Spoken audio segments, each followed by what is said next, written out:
힌두레 새가족 여러분 잘 지내셨습니까? 오늘은 유일한 구원자 예수 그리스도에 대해서 교재를 보면서 함께 나누는 시간을 갖도록 하겠습니다. 교재 9페이지에 있습니다.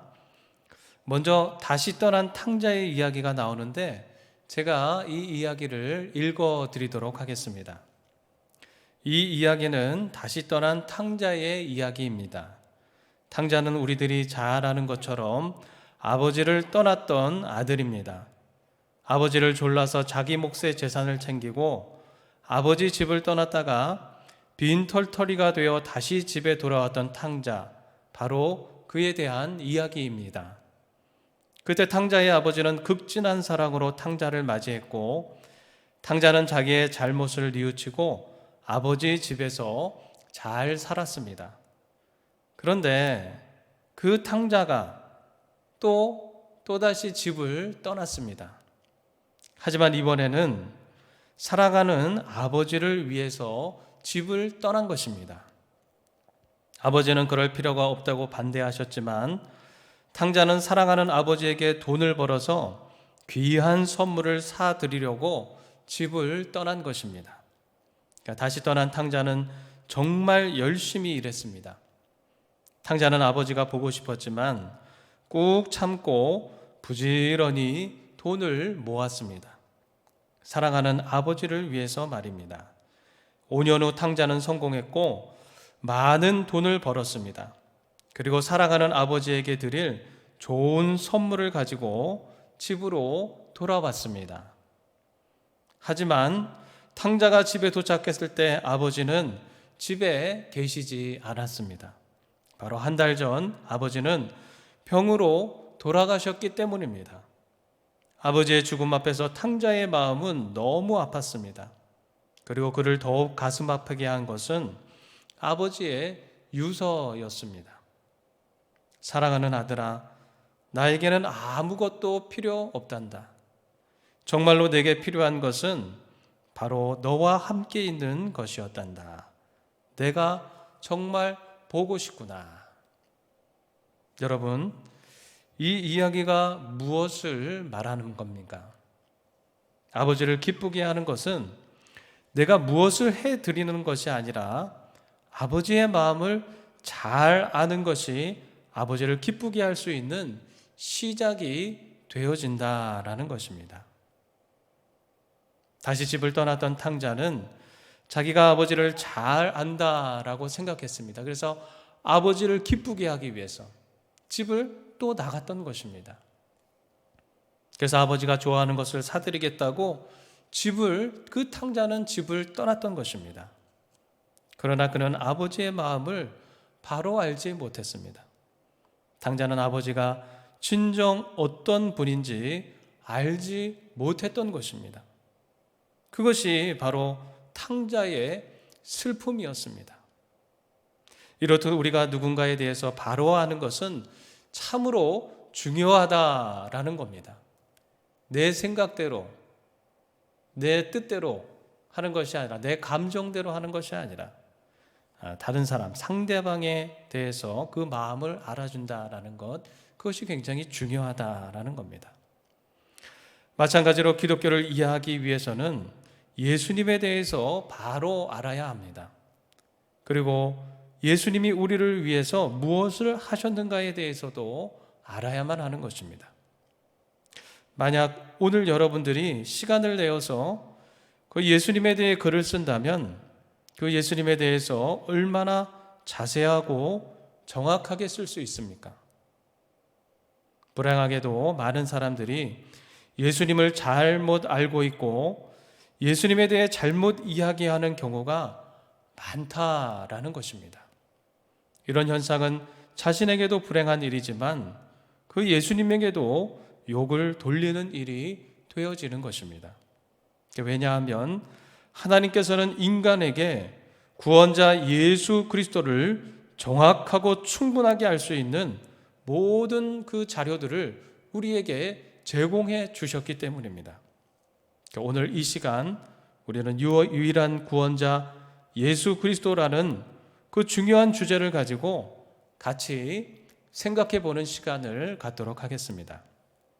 먼저 보면 예수님은 하나님이 보내신 유일한 구원자 되신다라는 것입니다. 유일한 구원자. 예수님은 우리를 구원하시는 유일한 구원자가 되시는 것입니다. 성경에서는 이에 대한 몇 가지 증언이 나오는데 같이 한번 살펴보겠습니다. 먼저 예수님의 증언이 나오고 있습니다. 요한복음 14장 6절 말씀인데 예수께서 가라사대 내가 곧 길이요 진리요 생명이니 나로 말미암지 않고는 아버지께로 올 자가 없느니라. 예수님께서는 자신이 구원의 길이 되고 모든 것의 진리가 되며 참된 영원한 생명이 되어진다라고 말씀하셨습니다. 여러분, 이 세상의 어떤 것도 영원한 생명으로 우리를 인도하는 것은 없습니다. 유일한 구원의 길이 되시고 이 세상 모든 것의 진리가 되시고 영원한 생명이 되시는 분은 예수님밖에 없다라는 것입니다. 예수님께서 그렇게 증언을 하셨던 것입니다.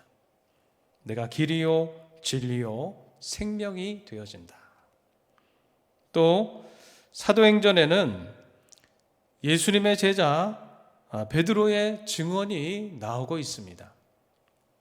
사도행전 4장 12절 말씀입니다. 다른 이로서는 구원을 받을 수 없나니 천하 사람 중에 구원을 받을 만한 다른 이름을 우리에게 주신 일이 없음이라 하였더라. 베드로는 예수님의 수제자입니다. 항상 예수님이 가시는 곳에는 베드로, 야고보, 요한 이 세 명이 항상 함께 하였던 것입니다. 그 중에서도 베드로는 가장 열정적으로 예수님을 따랐습니다. 떡 5개와 물고기 2마리로 5,000명을 먹이는 자리에도 있었습니다. 죽은 나사로를 살리는 자리에도 베드로는 있었습니다. 베드로는 예수님을 옆에서 보았기 때문에 누구보다도 예수님을 잘 알 수가 있었던 것입니다. 베드로는 자신이 옆에서 지켜본 결과 비로소 사도행전에서 예수님 외에 다른 이로서는 구원을 얻을 수 없다라고 단언하고 있는 것입니다. 이외에도 여러 가지 증언들은 예수님이 하나님의 아들로서 유일한 구원자 되심을 분명하게 증언하고 있습니다. 여러분, 예수 그리스도만이 유일한 구원자 되심을 믿으시는 분들이 되시기를 바랍니다. 그렇다면 예수님이 완전한 자격을 갖추신 구원자가 되신다라는 것을 우리는 무엇으로 알 수가 있습니까? 우리는 아담 이래로 죄 때문에 그 원죄, 우리에게 있는 그 죄 때문에 영원한 생명에 이르를 수가 없게 되었습니다. 그렇기 때문에 우리 인생은 이 땅에서의 삶이 제한되어 있습니다. 그 죄로 인해서, 우리가 가지고 있는 그 죄로 인해서 우리는 반드시 죽을 수밖에 없다라는 것입니다. 이 세상에 영원히 사는 사람은 없습니다. 다시 말해 우리의 죄를 해결해 줄 분이 필요하다라는 것입니다. 예수님은 우리의 죄를 용서하기 위해 이 땅에 오셨는데 예수님이 완전한 자격을 갖추신 그 구원자가 되신다.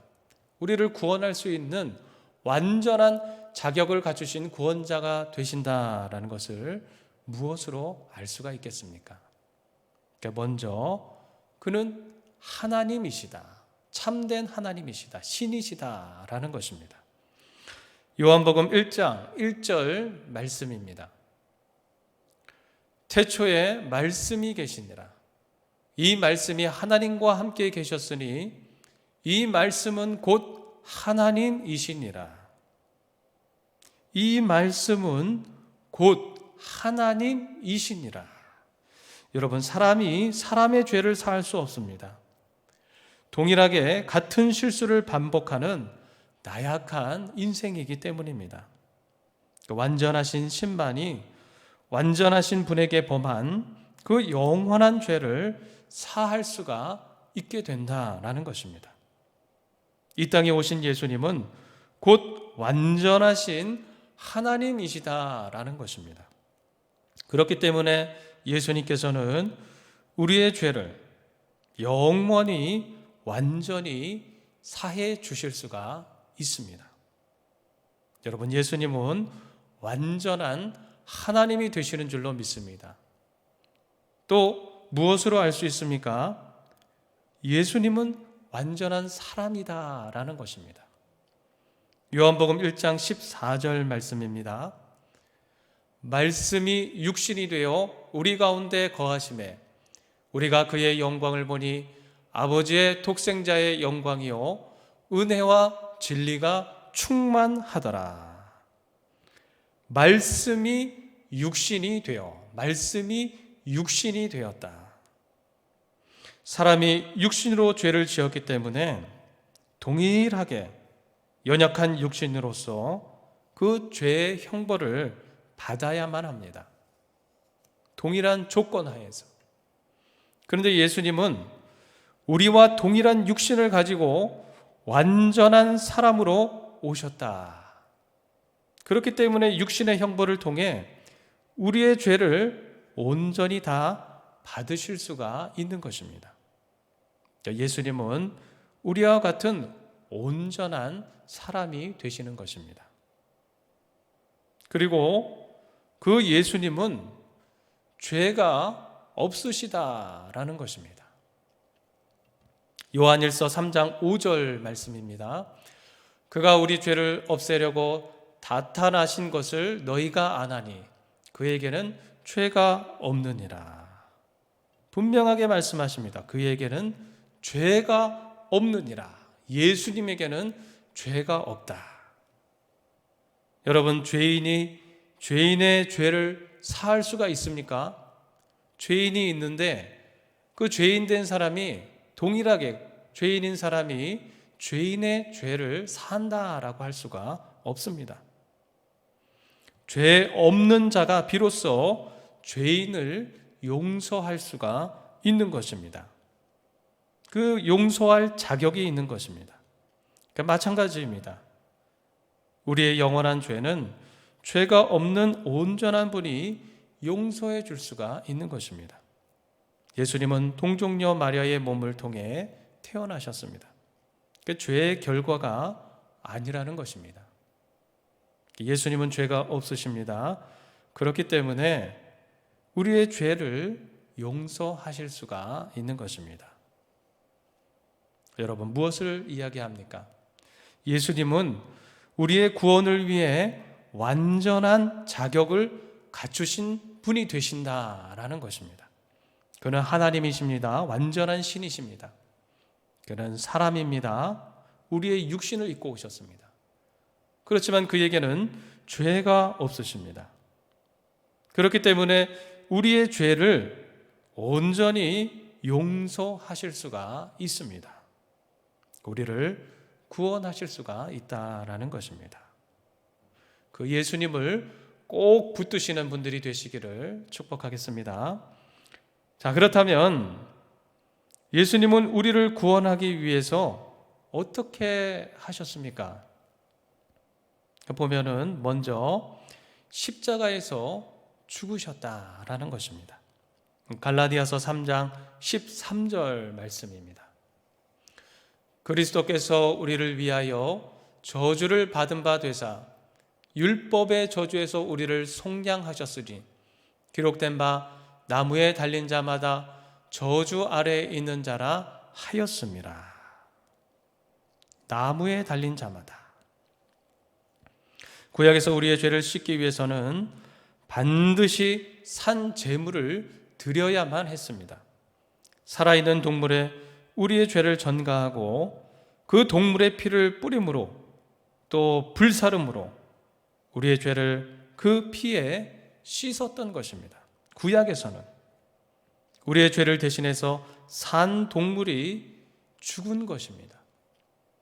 그러나 그것은 영원하지 못했습니다. 매번 반복하여서 제물로 우리의 죄를 씻어야만 했던 것입니다. 그러니까 세상에 있는 것들은 영원하지 못하기 때문입니다. 이 세상에 있는 것들은 죄의 산물이기 때문입니다. 하지만 하나님의 아들이신 온전한 예수님이 직접 속죄의 제물이 되사 십자가에 달리셔서 피를 흘림으로 그 피로써 우리의 죄를 완전히 씻어 주신 것입니다. 예수님은 우리를 위해 십자가에서 죽으신 것입니다. 여러분, 예수님의 피를 의지하시는 분들이 되시기를 바랍니다. 또 예수님이 우리를 구원하기 위해 어떻게 하셨습니까? 예수님은 부활 승리하셨습니다. 부활하셨습니다. 로마서 4장 25절 말씀입니다. 예수는 우리가 범죄한 것 때문에 내줌이 되고 또한 우리를 의롭다 하시기 위하여 살아나셨느니라. 살아나셨느니라. 주님은 부활 승리하셨습니다. 십자가에서 죽으심으로 끝난 것이 아니라 십자가에서 부활하심으로 우리에게 영원한 생명의 소망을 주신 것입니다. 주님이 십자가에 달려서 피를 흘리시고 죽으심으로 끝났다면 우리에게는 아무런 소망이 없습니다. 이 세상에 있는 모든 것이 죽음으로써, 결국에는 그 죽음으로써 허망하게 끝마친다라는 것을 보여주는 것이기 때문입니다. 하지만 예수님은 다시 살아나셨습니다. 예수님은 부활하셨습니다. 사망 권세를 이기신 것입니다. 그것은 예수 그리스도를 의지하는 모든 사람들은 반드시 죽음을 이기고 영원한 부활의 소망이 있음을 의미하는 것입니다. 우리는 영원한 하나님의 나라에서, 저 천국에서 영생 복락을 누리게 될 줄로 믿습니다. 또 어떻게 하셨습니까? 부활하신 주님은 승천의 영광 가운데 하나님 우편에 앉아 계신다라는 겁니다. 그 부활의 주님은 승천하셨습니다. 하나님 보좌 우편에 앉아 계십니다. 마가복음 16장 19절 말씀입니다. 주 예수께서 말씀을 마치신 후에 하늘로 올려지사 하나님 우편에 앉으시니라. 하나님 하늘로 올려지사 하나님 우편에 앉으셨다. 그러니까 부활하신 주님은 승천하여서 하나님 보좌 우편에 앉아 계십니다. 그런데 그곳에 그냥 계시는 것이 아닙니다. 예수님은 보좌 우편에 앉으셔서 그냥 계시는 것이 아닙니다. 그곳에서 무엇을 하고 있습니까? 예수님께서는 우리에게 성령을 보내주십니다. 성령님을. 주님은 우리에게 하나님의 영이신 성령님을 보내주십니다. 구약에서는 하나님께서 백성을 인도하셨고 신약에서 예수님이 우리와 함께 하셨습니다.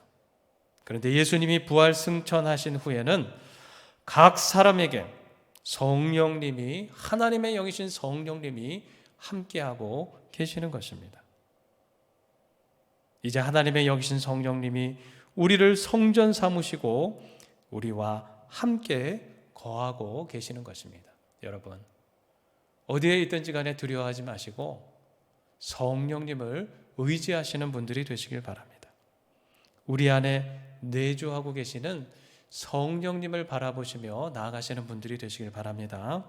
또 예수님께서는 무엇을 하고 계십니까? 우리를 위해서 중보 기도를 해주고 계시는 것입니다. 예수님은 하나님 보좌 우편에 앉아서 우리를 위하여 중보하고 계십니다. 기도하고 계십니다. 제가 예전에 신학교에 다닐 때 교수님께서 우리 신학생들에게 하셨던 말씀이 떠오릅니다. 조직신학 교수님이셨는데 예수님은 하나님 보좌 우편에 그냥 앉아 계시는 것이 아니다라는 것입니다. 그러니까 우리의 기도를 들어주시는데 쉽게 우리에게 이렇게 풀어주셨습니다. 우리가 간절히 기도할 때, 진심으로 기도할 때 우리의 심장과 예수님의 심장이 맞닿게 되고, 그때 맞닿게 되고 그 순간 예수님의 심장이 쿵쾅하고 뛴다라는 것입니다. 그리고 예수님이 눈을 번쩍 뜨시고 자리에서 벌떡 일어나 하나님, 누구가 이렇게 간절히 기도하고 있습니다. 하나님, 그 기도를 들어주셔야겠습니다. 라고 말씀하신다라는 것입니다. 여러분, 예수님은 하나님 보좌 우편에서 우리의 기도를 다 들어주시고 중보하고 계시는 것입니다. 우리를 위해서, 이 세상 광야를 살아가고 있는 우리를 위해서 예수님은 그 하늘 보좌 우편에서 우리를 위해 중보하고 계시는 것입니다. 이제 예수님의 이름으로 기도하시는 분들이 되시기 바랍니다. 우리가 간절한 마음으로 기도할 때 그 모든 것들이 응답되어지는 역사가 일어나게 될 줄로 믿습니다. 또 예수님께서는 그 하늘 보좌 우편에서 무엇을 하고 계십니까? 재림을 준비하고 계시는 것입니다. 주님은 마지막 날 반드시 재림하십니다. 그 재림을 준비하고 계시는데 마지막 날에 하나님의 백성들을 모으실 것입니다.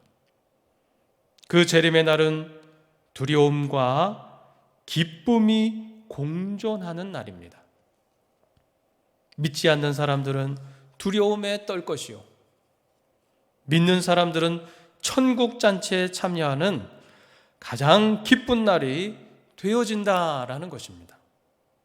힌두의 새가족 여러분, 우리는 그 재림의 날을 기다려야 합니다.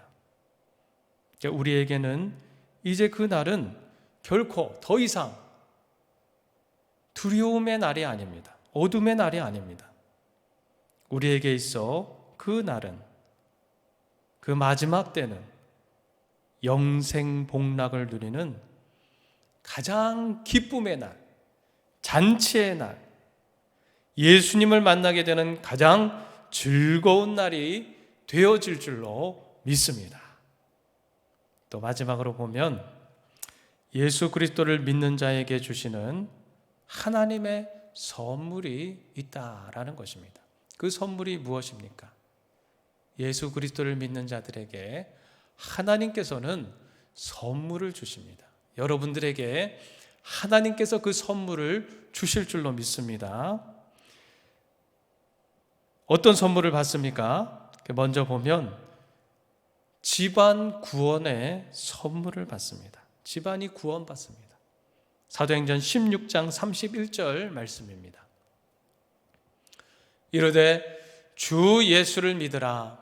그리하면 너와 내 집이 구원을 받으리라 하고, 우리가 예수 그리스도를 믿게 될 때 주님은 우리를 통하여 우리의 가정이 구원받게 되는 놀라운 은혜의 선물을 주십니다.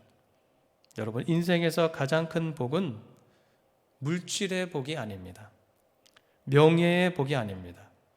권력의 복이 아닙니다. 자녀의 복이 아닙니다. 이런 것들은 다 헛된 것들입니다. 한순간에 왔다가 한순간에 없어지는 것입니다. 가장 큰 복은 구원의 복이라는 것입니다. 하나님의 나라를 얻는 것입니다. 우리가 예수님을 믿게 될 때 나뿐만이 아니라 우리 가족이, 우리 자손이 영원한 생명의 축복을 받게 되는 것입니다. 또 어떤 선물을 받습니까? 하나님의 자녀가 되는 권세가 주어집니다. 하나님의 자녀가 됩니다. 요한복음 1장 12절 말씀입니다. 영접하는 자, 곧 그 이름을 믿는 자들에게는 하나님의 자녀가 되는 권세를 주셨으니. 창세기 1장 1절에 보면 태초에 하나님이 천지를 창조하시니라. 여러분, 하나님은 천지를 창조하신 분입니다. 우리가 보고 있는 이 모든 것들을 하나님께서 창조하셨다라는 겁니다. 그런데 그 하나님이 우리의 아버지가 되어진다. 우리가 그분의 자녀가 된다라는 겁니다. 그것은 우리 인생에 얼마나 큰 위로가 되는지 모릅니다. 우리가 어디에 있건 간에 또 어떤 처지에 있든지 간에 전능하신 하나님이 우리의 아버지가 되시고 우리를 때마다 시마다 인도해 주신다라는 것입니다. 여러분, 또 어떤 선물을 받습니까? 영생을 얻게 되는 겁니다. 영생을 얻게 됩니다. 영생의 선물. 요한복음 6장 47절 말씀입니다. 진실로 진실로 너희에게 이르노니 믿는 자는 영생을 가졌나니. 영생을 가졌. 믿는 자는, 예수 그리스도를 믿는 자는 영생을 가졌나니. 무엇보다도 하나님의 자녀가 얻게 되는 것은 영원한 생명을 얻게 되는 것입니다. 이 세상에서의 삶이 끝나는 것이 아니라 영원한 하나님 나라를 소망하며 살아가는 축복을 받게 되는 것입니다. 생각해 보면 이 세상에서의 삶이 끝이라면 여러분, 그것처럼 허무한 것이 없습니다. 지금 살고 있는 우리의 이 세상, 이 삶이 끝이라면 참으로 허무한 것, 그것이 인생입니다. 그래서 세상의 사람들은 세상의 것들을 찬양하다가 비로소 죽음 앞에 이르게 되었을 때 세상 모든 것의 허무함을 한탄하게 되는 것입니다. 지혜의 왕 솔로몬도 그 헛됨을 한탄하였습니다. 헛되고 헛되며 헛되고 헛되니 모든 것이 헛되도다. 여러분, 그러나 우리 그리스도인들은 인생의 마지막 순간에 힘을 얻게 되고 천국을 소망하게 되고 참된 인생의 진리를 깨닫게 된다. 참된 인생의 진리가 무엇입니까? 우리는 죽는다.